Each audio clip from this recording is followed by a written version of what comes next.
خدا بھی سچا ہے، خدا کا نبی بھی سچا ہے۔ نبی نے فرمایا کہ چار چیزیں ہیں، چار باتیں ہیں، چار سوال ہیں، جب تک ان کا جواب نہیں دیں گے ایک قدم بھی نہیں اٹھا سکیں گے۔ حدیث سن لیں، آپ کے حسین سوالوں کی نظر کرنے لگو، اسے یاد رکھیے گا، اس پہ اپلائی بھی کیجیے گا، اس پہ عمل بھی کیجیے گا۔ نبی فرماتے کوئی بندہ جب تک چار سوالوں کے جواب نہ دے دے ایک قدم بھی بروز محشر نہیں اٹھا سکے گا۔ نبی فرماتے سب سے پہلا سوال ہوگا، اے میرے بندے بتا زندگی کیسے گزاری، میری فرما برداری میں گزاری، میری اطاعت میں گزاری یا معصیت پروردگار میں گزاری؟ یعنی یہ زندگی فضول نہیں ہے۔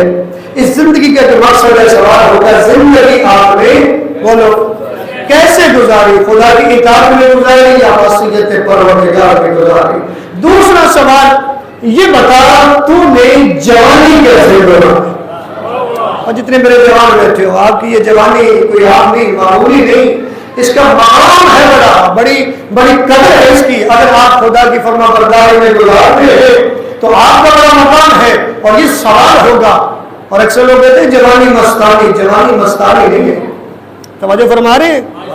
اس کا سوال یہ ہے کہ جوانی میں اگر ایک انسان 2 رکعت نماز پڑھتا ہے اور پورا آدمی پوری رات عبادت کرے تو 2 رکعت والے کا ثواب زیادہ ہے۔ جیسے شادی شدہ انسان ہے وہ 2 رکعت نماز پڑھتا ہے اور غیر شادی شدہ پوری رات عبادت کرتا ہے۔ ہمیں ایسی بات نہیں لگاؤ کہ جو غیر شادی شدہ ہے وہ دعائیں کریں گے اللہ ہماری بھی شادی ہو جائے۔ تو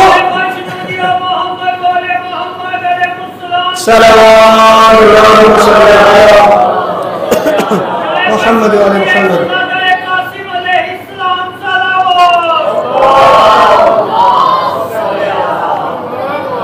توجہ ہے نہیں سارے صحبان کی؟